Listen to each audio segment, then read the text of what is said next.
where you have this this weevil burrowing in, injecting it with bacteria, causing it to decompose into this slurry, laying its eggs in it, and then you have a whole mass of larvae Wow. growing inside. So Tony, of it. what was the first indicator that you saw that led you to find the beetle? What was it you first saw? Yeah, it's like I said at the beginning, when I cut the lower boots off, there were these leaves were maybe 3 feet long, and they were just too long and old, and I cut them off. And I saw where I cut off, it just turned black right away and started to smell, and then started to rot. So that was the indication. When you cut the leaf, it should just stay kind of fresh and just turn like tan colored, not black, and not rot away right away. And then, like over a 3-week period, that was the infection coming out through the leaf. Because by cutting the leaf, I think I allowed the infection, I was able to see the infection. Otherwise, it's kind of enclosed, encapsulated in the whole plant, you know. And then when decomposed enough that I could stick my hand into the agave, I pulled out the weevil. Right. So anyway, now I'm just getting ready to destroy it. I'm going to cut it all down, cut the core open, have insecticide ready to pour on the larvae and the adults, and then we're going to bag it, put them in plastic bags. I'm not exactly sure what I'm going to do. I just got to see what happens when I get to that point. If there's larvae in the soil, we may end up taking some soil out also. What type of insecticide are you using? Today I'm using acephate. It's like orthene for fire ants. It kills a really broad spectrum, kind of kills everything besides fire ants too. And so that's what I'm going to use today. But now all the agaves in the garden are at risk, so they're going to need a systemic. I'm going to use imidacloprid, which is as a prophylaxis, and treat them all with that. And that's a systemic. And the plant will take it up, and then if you get a weevil going into it and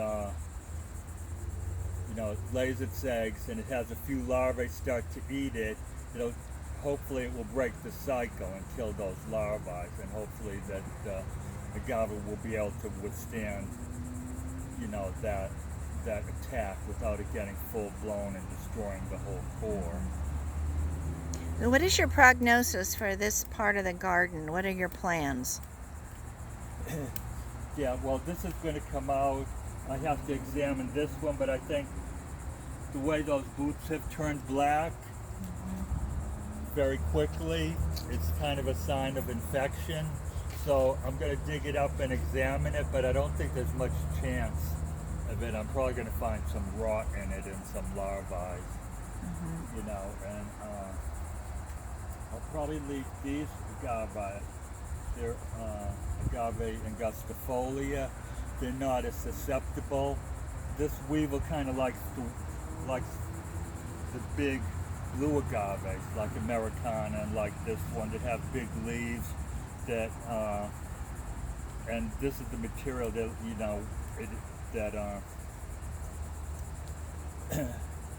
it's designed to decompose it. So when the leaf is thin, and it just doesn't I don't know, it just doesn't work as well for the weevil. It seems like the weevil can be found in anything, any agaves, and even other genus, but it's really this big one, that we have to be most careful about. Right. Okay.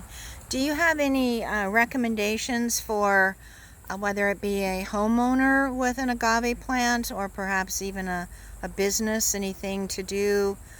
Perhaps is there a prevention? What would be their steps in caring for these? Yeah, well, to examine them, to like the base leaves, you want to look for some damage. So you can see how this leaf has got this brown necrotic area there. That's kind of typical to see on your bottom leaves. Is that, and Now, when you say that, is that an acceptable? you know, it's hard to say that. Generally, the whole leaf, when a leaf ages, it'll just start turning yellow and die. But it seems like when the weevil attacks it, you kind of can get a distinct. See, you can kind of get a distinct destruction of tissue. That pattern. It's probably not easy to notice. But what you want to do though is just treat everything, and especially if someone in your neighborhood has it, or you know they've been found nearby. It's like the imidacloprid systemic. It's like you should just water it at the base to ward off any attacks and maybe break the cycle. Once they really get in and eat up the core, there's nothing you can do to save it. And just remove it and be careful not to spread the larvae. You know, keep it all contained. Maybe put an insecticide on them as you're destroying them too. Okay. So when you're removing the parts that you have cut off, should they then be in bags, or what do you do to protect it from spreading, or help protect it from spreading? Yeah. A lot of things I've read said you should bag it up, especially when you see the tissue's dead. It has the bacteria in it. I've cut like these leaves off already, and the bacterium's in the core, so it hasn't gotten to here yet, so I haven't bagged it. But definitely by the time I get to there, in the center, that's all going in plastic bags.